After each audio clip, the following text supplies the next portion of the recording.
Ooh, kind of ruined that one. Should we try again? Yeah.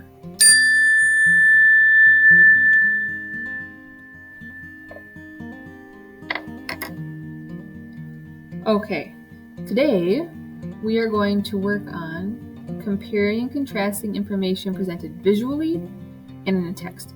So how do those illustrations, those pictures help us to better understand a text? And by comparing and contrasting them, we can see, okay, why did the author maybe include this? And why did they choose this illustration to go with it? How do they complement each other? How do they tell us different things? And then we will identify details that relate to a visual presentation. And that just means, like, what is that illustration? And these are all illustrations, mostly illustrations, I think, in here. And a couple photographs from back in the day. Not obviously when Mount Vesuvius erupted because there wasn't cameras back then, but how do they help us to know more of what's going on? So let's get started. Our assignment then today, it says reread Pliny's description of the sky in paragraph 11 and examine the painting below the text. So we're using paragraph 11 and we're examining the painting. How is the text description similar to and different from the visual representation? Oops, something didn't upload. So similar and different, so there's two things. How are the experiences of reading and viewing the eruption different? So this will be the text, this will be the painting, this will be the similarities, right? So starting on paragraph 11, which is on page 28, and it's pretty long. So we're going to look in the text and see how it describes. So those sensory details, how is it describing the eruption? And what's happening with the sky and the eruption. So there's the photograph, which we'll look at next. Not a photograph, it's an illustration painting. So there are many who are convinced that there were no gods at all. So he's talking about his experience, but it's not describing the sky. They believe that the final endless night, the end of the world, had come upon us. Among these people, there were some who magnified their real dangers with fictitious horrors. I remember some who declared that one part of Misenum had fallen, and that another was on fire. The stories were false, but some people believed them. The sky now grew rather lighter, so that's actual description, right? The sky now grew rather lighter, which we imagine to be an approaching burst of flames. I'm not going to include that because they're imagining what it is. They're not really sure, so this isn't actual sensory detail. It's what they imagine might be happening. The only thing they're really seeing is the sky's growing lighter. And in truth it was. However, the fire fell at a distance from us. So fire fell at a distance from us. Then again we were immersed in thick darkness. A heavy shower of ash rained upon us. These are all things that are happening now from the sky. From time to time we had to stand up to shake off the ash or be crushed by the weight of them. We would have been buried in the heap. I might boast that during all this horror I let out not a sigh or cry of fear.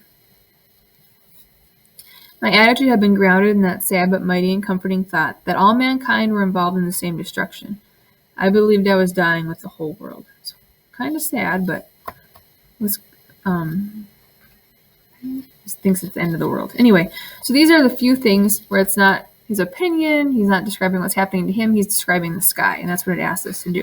So now I'm going to look at the painting, and I'm going to try and find some differences and similarities. So in the text, I had these things. The sky grew lighter. Is that happening in the painting? Yeah, right? Look at that. The sky's growing lighter up there. The sky's growing lighter in the painting. So for both, I'm going to put quotation marks around it because I'm taking it from the text. The sky grew rather lighter. And what else did I find? Fire fell at a distance. I see that. See the fire falling? It's kind of hard to see, but you can look in your paper. But back there. So that's happening in both. Fire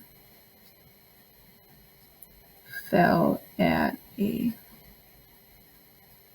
distance. Oh, my finger hurts. Push on it to write. Anyway. And those are some things that they're both sharing. So now in the text, what do I have that's not on the painting? Immersed in thick darkness. Well, I can't see them being immersed in thick darkness in the paintings. That's only in the text. So I'm going to say, just in the text over here, immersed in thick darkness. And then the other thing I had that wasn't on here, heavy shower of ashes rained upon us. And I can't see that happening here.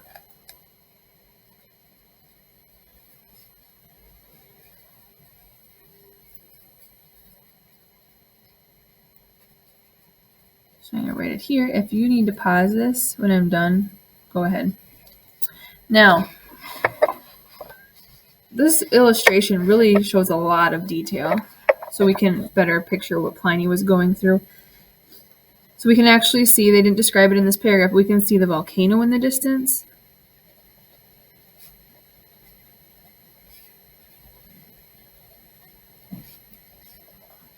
We can see that there are waves. Look at these big waves on the sea.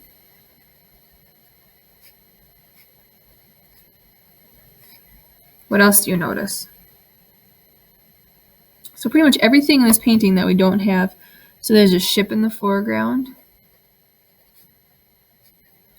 The foreground is the front of the picture, so what's close to you.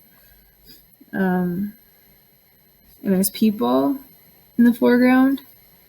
And just add in people. Some other things I notice. There's some black clouds in the sky, and I'm guessing that's from the smoke. You can see the colors in the sky, so everything is orange and red. And then I can even see, look at this magma, this lava flowing down the volcano.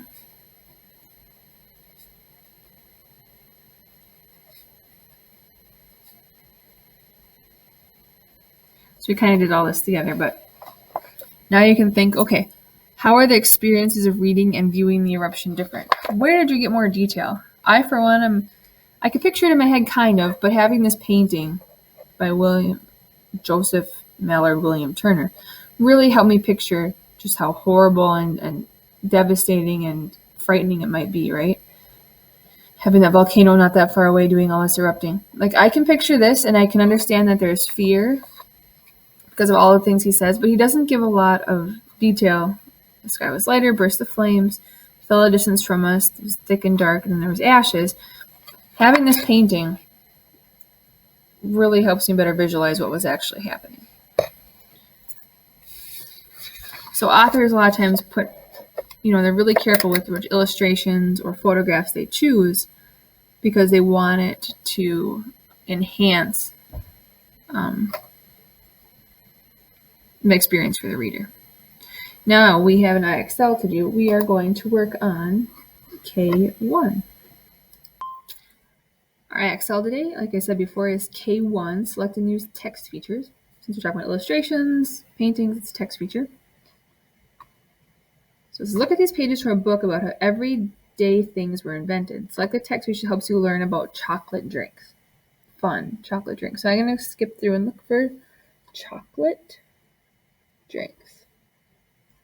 So this looks like chocolate to me, and it looks like drinks. So it says, long before chocolate became candy, it was a popular drink. Central American people, including the Aztecs, made spicy drinks with chocolate and chili peppers. Drink was poured from a pie to make it light and foamy. So that's talking about chocolate drinks. So I'm going to click on it, submit it. Easy enough. Now I'll read the information. Oh, I just did. So I already read this.